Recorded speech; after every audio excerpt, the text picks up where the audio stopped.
Hello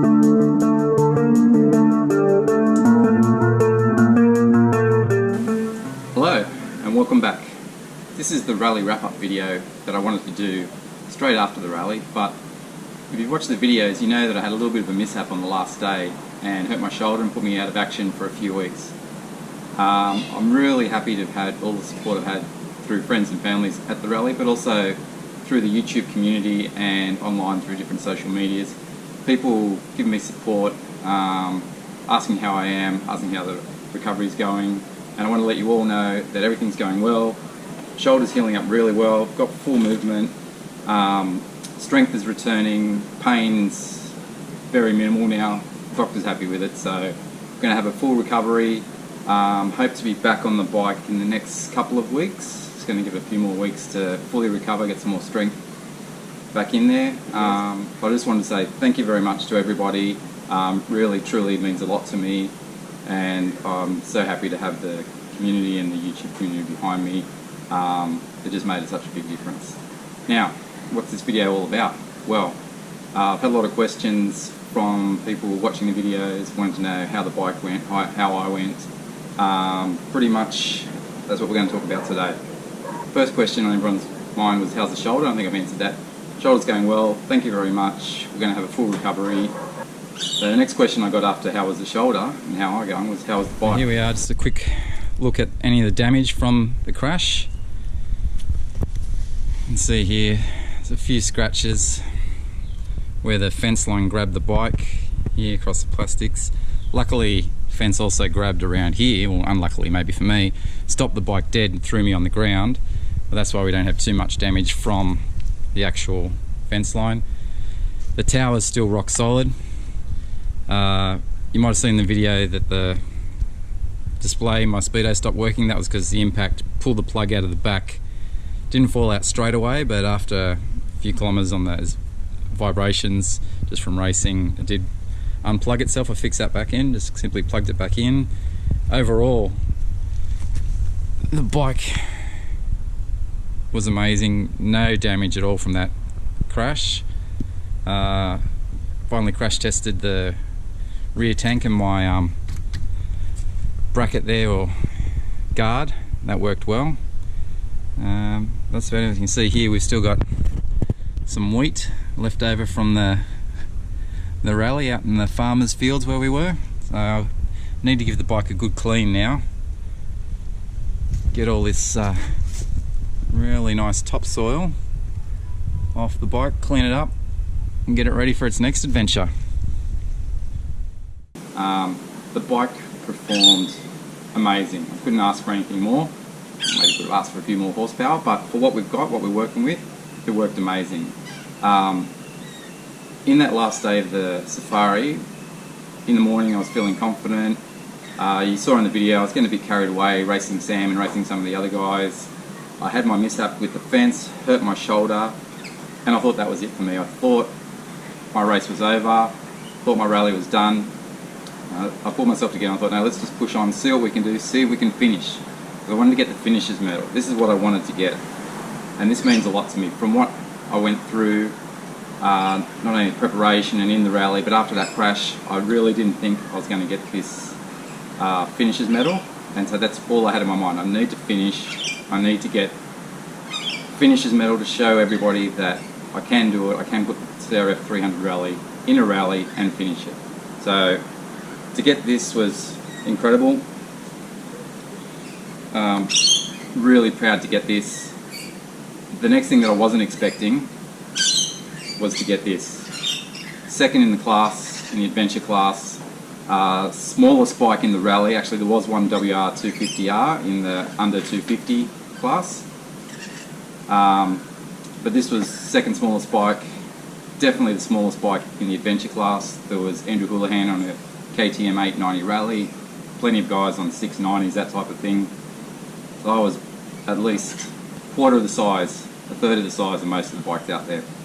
And to get this second in class, I can't put into words how much this means to me. It was just a great reward for, basically from my point of view, a massive effort I put in to get the bike ready, get myself ready and just have a crack at this rally racing, and to pull off second in the adventure class, that was just amazing, and this will be prized possession of mine for forever. So thank you all for supporting me to get this, and yeah, this is ours, we've done it together. Thank you very much. A lot of people asked how the bike performed. You would have seen in the video, the bike performed flawlessly. We're only working with, I need to dyno tune it, and that's on my list of things to do soon, put it on dyno. We're only talking about 20 something horsepower, whether it's 22, 26, who knows. Hopefully find that out soon, but we're working with a small amount of horsepower and the bike performed flawlessly. The first day in the rally, conditions were dry and it was great. I was down on power compared to the other bike, but I was happy. On the last day of the rally, the sand was so wet and heavy and it took so much power away. So you would have seen, if you're watching the video on the speedo there, the revs were up 10,000 RPM and we're holding it flat out the whole time. The first day I could have it in 4th and 5th and pulled pretty much near redline in 5th, up around 130 kilometers an hour. The second day I couldn't pull 5th out. It didn't have in the heavy sand, the wet sand, it didn't have the power to pull 5th, so I was in 4th for most of the day, flat out 10,000, 11,000 RPM all day, and the bike did it flawlessly. It didn't complain, didn't care. The little Honda motor in this just went all day, maximum revs. Do it again tomorrow. It was awesome. So the bike performed, for what we're working with, the bike performed flawlessly. If you've watched the videos, you know I've got the suspension set up, and that suspension's the same suspension setup that I had for crossing the Simpson Desert Unsupported when we had it loaded up with 200 kilos. At race pace, hitting things, it was perfect. With just my weight on it, it was perfect. So in the video, I didn't have any problems, hit everything as fast as I wanted, handled it all perfectly. The bike was amazing. Another question I get asked is, what would I change? What would I change if I was going to do it again? That's a hard question to answer. I don't know really what I would change. The setup worked so well. I don't really know what I would change. I don't think I would change much at all. Maybe the gearing a little bit, depending on the track, depending on terrain, that type of thing. I could have geared it. I think for the race we just did, the gearing was perfect. I'm thinking about doing the Condobolin and the Condo 750 next year. That's more of a high speed race, so I might adjust the gearing a little bit then. But really, I wouldn't change anything. Exactly as it is here now, as it's finished the Sunraysia Safari, and you can see it, I haven't even had a chance to wash it yet. I would enter another safari, another race tomorrow, well maybe not with my shoulder, but soon, without touching it. But I don't think, for what we've got here, this platform, the setup is perfect.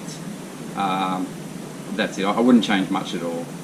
So now is my time to say thank you to you, to our viewers, the people that have been supporting me. I just wanted to say thank you very much. This Sunraysia Safari series, the video has been doing well. The first day, that's up to nearly 10,000 views, and for me, in, I don't know how long it's been now, 3 or 4 weeks, that's really good. That makes me proud that people are watching my videos, they're getting something from them, maybe being entertained, they're learning something, and I just wanted to say thank you. So for me, to say thank you to my fans, I just wanted to explain where these videos come from. I started off doing some CRF300 videos when the bike was new. Just wanted to give something back to the CRF300 community, just to share what I've learned, what mods work, what don't, what the bike can do, and from there we've progressed to where we are now. We've just clicked over 4,000 subscribers, and that's amazing. My goal for this year, by the end of the year, I want to get to 5,000 subscribers. So if you haven't subscribed already and you're watching, please subscribe, help support me, get us to 5,000, and that's going to give me all the encouragement I need to keep making these videos. And I've got some good ideas coming up. I've got some great things in store for once I can ride again with this shoulder. But please, yeah, if you haven't subscribed, click down the bottom, subscribe, show some support, and I'll give you guys what you're looking for.